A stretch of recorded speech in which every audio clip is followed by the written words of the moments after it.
Po ndiq një breaking, jemi në një transmetim të drejt për drejt në këtë pjesë të fundit të programit për ditën e sotme. Do të ndalemi tek zhvillimet që lidhen me Kosovën, e sigurisht vëmendja është tek mos konstituimi sërish i kuvendit, e rrjedhimisht edhe mos krijimi i qeverisë së re, edhe pse zgjedhjet janë mbajtur në 9 shkurt. Sot ka dështuar seanca e 19 për konstituimin e kuvendit të Kosovës. Partitë refuzuan që të krijonin një komision për mbikëqyrjen e një votimi të fshehtë për kryeparlamentarin, duke mos pranuar në fakt edhe propozimin që ka ardhur nga ana e vetvendosjes për këtë post Albulena Axhiun. Do të shkojmë në këtë momente në një lidhje direkte me deputetin Haki Abazi për të diskutuar mbi këtë situatë, këtë ngërç politik dhe institucional, por edhe mundësitë për ta kapërcyer atë. Zoti Abazi, përshëndetje. Mirëmbrëma, përshëndetje. Po i përcjellim thuaj se çdo 48 orë këto dështime të seancave radhazi në kuvend, e radhës siç u bë me dije do të jetë në 23 maj në orën 11. Çfarë po ndodh? Në fakt tani është e ditur, është krijuar më një gjë që duhet të ishte e zakonshme, por është realisht sjellja më e papërgjithshme që është parë që nga ekzistenca e Republikës Kosovës. Një sjellje total e parë në historinë e funksionimit demokratik të institucioneve, por asgjë e befasishme. Realisht, unë kam thënë në vazhdimsi që kjo sjellje e papërgjithshme është vërejtur nga ana e Zotit Kurti në çdo etapë të qeverisjes së tij, në çdo institucion që ka pas me shumicën parlamentare në legjislaturën e kaluar dhe tani më është bërë publike. Si themi, mbreti është tullac, gjithkush në Kosovë kupton, edhe ata që nuk duan të kuptojnë, edhe militantët politikë që kemi të bëjmë me një kryenetësi, sabotazh të vetvetes dhe shtetit të Kosovës, është e turpshme që për 19 herë tani më parlamenti, kuvendi i Kosovës mblidhet për disa sekonda dhe përsëritet skenari i njëjtë. Po, partitë opozitare nuk kanë përgjegjësi që nuk krijojnë komisionin për votimin e fshehtë, janë PDK, LDK, AK. Tani e para është që çdo kush, secili deputet ka përgjegjësi, por që tentohet që të thuhet se votimi mshet do të zgjidh problemin, i bie që unë kam me diktaturë nën kontroll të gjithë deputetët e mi, ndërsa dua t'i heq nga kontrolla e liderëve deputetët e partive tjera. Këtë gjë e tha dhe mbrëm në një intervistë në televizionin publik të Kosovës se kinse deputetët të tjerë që kanë nën trysninë e liderëve të tyre. Tani kjo është hipokrizia totale, nuk korrektohet demokracia. Ishte ky një lapsus apo ky është vizioni? Qëndrimi i vërtet i Kurtit?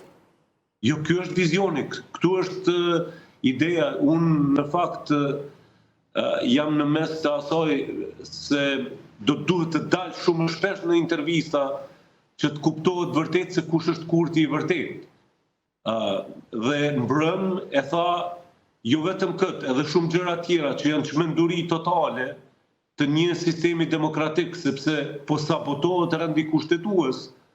Është kundërligjshëm duke mbajtur pozitën e kryeministrit sipas ligjit për qeverinë dhe në anën tjetër tenton me çdo kusht që i gjithë shtetit të kolapsojë për të mbetur mundësia që dikur të lodhen aktorë të tjerë politik e ai të mbetet kryeministri, sepse këtu nuk bëhet fjalë për Albulena Axhiun, këtu bëhet fjalë për tentimin që të thyhen të gjithë ata të cilët kanë më dyshjen se ai mund të jetë kryeministri i radhës dhe mandej të krijohet garë se kush do hyj i pari në koalicion me lëvizjen vetvendosje. Partitë opozitare kanë dyshim tek deputetët e tyre se mund të bashkohen me Kurtin nëse do të bëhet konstituimi i kuvendit? Jo, nuk e besoj që në këtë fazë kemi ndonjë ide se mund të ketë deputet individ nga partitë të cilat më nuk janë opozitare, sepse tani i gjithë kuvendi është opozit, nuk ka qeveri, nuk ka shumicë të krijuar, por ideja është që nuk mundet në mes të procedurës Kurti në mënyrë arbitrare të ndryshoj strategjinë për të arritur qëllimet e veta. do thotë është nisur me votimin e hapur, qartazi nuk ka votat e mjaftueshme, në logjikën e 48 orëshit është lënë mundësia që të ulen dhe të bisedojnë për të dalë në një zgjidhje. Dhe çfarë ndodh për 48 orë, Kurti shpreson që dikush tjetër do thyhet në rrugë dhe ai do merr përkrajen. Po kjo nuk ndodh sepse duhet të ketë marrëveshje politike. A ka një figurë nga ana e vetëvendosjes që mund të konsiderohet konsensuale që të marrë edhe mbështetjen e partive opozitare? Po ka, sigurisht pra, nëse Kurti nuk do të propozoj më Haxhiun, që ka dështuar tashmë në 19 seanca, por do të gjejë dikë tjetër, këshini ju si të mundur dhe pse nuk po e bën ai, gjithmonë, nëse ka një apo disa politikanë të tillë? Tani, me siguri që Konjufta, që ishte edhe kryetari i kuvendit në legislaturën e kaluar, do ishte një prej kandidatëve, por janë përmendur edhe emra të tjerë që janë më pak toksik se sa që ka qenë Albulena Haxhiu. Por këtu nuk është qëllimi i Kurtit. Qëllimi i Kurtit është që të mos konstituohet kuvendi i Republikës dhe rrjedhimisht ka vendosur Albulena Haxhiun si emrin e cila realisht është njeriu që ka polarizuar skajshëm skenën politike. Kujt i shërben kjo situatë, ky ngërç politik dhe institucional, nëse e ka synim Kurti, për çfarë? Tani, sigurisht që kjo është çështja kryesore. E para është që të mshifet mbrapa emrit të kryetarit të kuvendit përderisa nuk ka votat për qeverinë. Dhe e dyta, nëse kjo ndodh, që ideja e tij që ndodh që Albulena Haxhiu të zgjidhet si kryetare e kuvendit, i bie që realisht të spostohet në kohë zgjedhjet komunale që ka qëllimin kryesor të penetrimit të lëvizjes vetëvendosje e cila deri më tani nuk ka asnjë lloj mundësie që të vendoset në qeverisjen e kuvendeve komunale.